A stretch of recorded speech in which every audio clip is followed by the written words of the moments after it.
Hello, everybody. And today I have the pleasure of speaking with Mary-Leena from our second cohort of the data school in Germany. Thanks for joining me, Mary-Leena.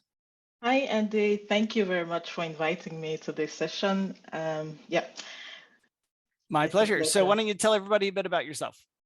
Yes, so I'm Mary-Leena Tchenkoue. I'm part of the data science school, the second cohort, and I joined just recently. So originally I am from Cameroon and I moved to Germany about 4.5 years ago to do my PhD in theoretical physics. So I have a background in purely theoretical physics.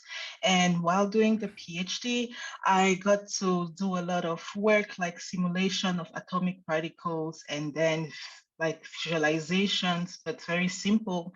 And then I got more intrigued into what it would be like to just analyze data for real life situations.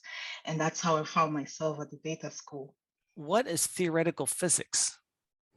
So theoretical physics, it's fundamentals of physics. So all the fundamental theorems in quantum mechanics, and that explain to us exactly how things happen, like interaction between electrons and photon field, which is light that we see every day, but yeah.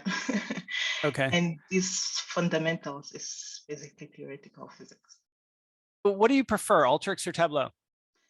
I would have said Tableau, but I think this is because Tableau is very visually interactive, like graphically interactive, and I had to use it before starting, because we needed to create some dashboards, and I found this very cool because you had to just drag and drop things left and right, and that was really nice. But now that I've gotten into Alteryx, I kind of like it because you can create your own things a bit on the back end somehow before having this result, which you can then use in Tableau or in another visualization software. So I do like Alteryx. I'm getting a hand of it and I'll see how it goes. That's great. What's your favorite Alteryx tool? Right now, yeah, I have a hard time saying something is my favorite, but I like joins. I like most of the tools that you have in the join. So the union and join tools, it's just nice to see how you can just create conditions that would either join something to the left or from the bottom, or just append 1 or 2 numbers to all the rows of something. Right. And yeah, also the summarize tool, which helps you to group things, which is quite easy if you have a bunch of fields and columns and you want to just understand few things, and you can just summarize it, change the data right there, and things like that. What's been your favorite class so far?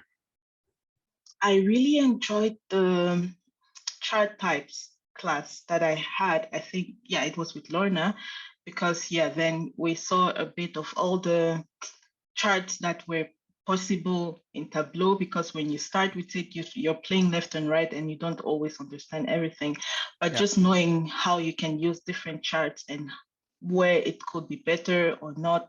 I just found this creative and interesting. So nothing too hard, but also very Well, it helps you build up that library as well really quickly, right? All the different things that you can do, and then you have that for reference later on. Right. What's been your biggest challenge so far?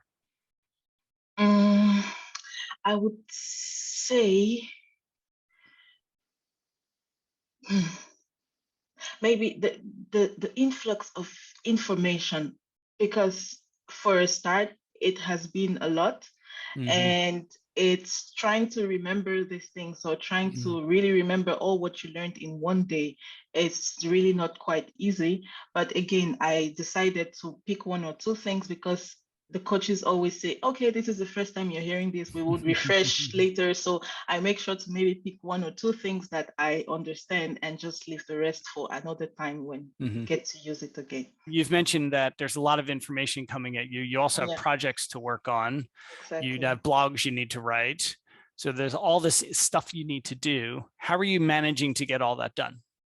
Right now, usually the blogs that, okay, I would take an example on the blogs. For instance, I write on what is happening maybe during a session. So what I do is take notes, and then I just plan to maybe during break, these notes which I quickly wrote, make them more structured, so it's not starting from scratch when I want to write, or I try to give myself maybe an hour later after the session, not immediately after, but just an hour to recap on certain things. But yeah, it's not been easy, I must admit, because after the sessions, I feel like my brain is fried and yeah, that's true. yeah. And would you rather fly or breathe underwater? I was going to say fly. That's a tough question for a physicist. Yes. I was going to say fly, and then I started thinking, why would I choose fly? Okay. But without thinking, I say fly. Yeah. And yeah, I just think above there, I would see many things and I can just do many things or move from one place to another. And yeah. You don't have to worry about traffic. Exactly. Right. Or, or the friction of the water against my flow and all that. And yeah. Yeah. Well, this has been great chat. Thank you very much for taking the time to talk to me, and I look forward to teaching you again soon. Thank you very much, Andy. It was a pleasure too. Okay, have a great day. Okay, Okay, bye. bye.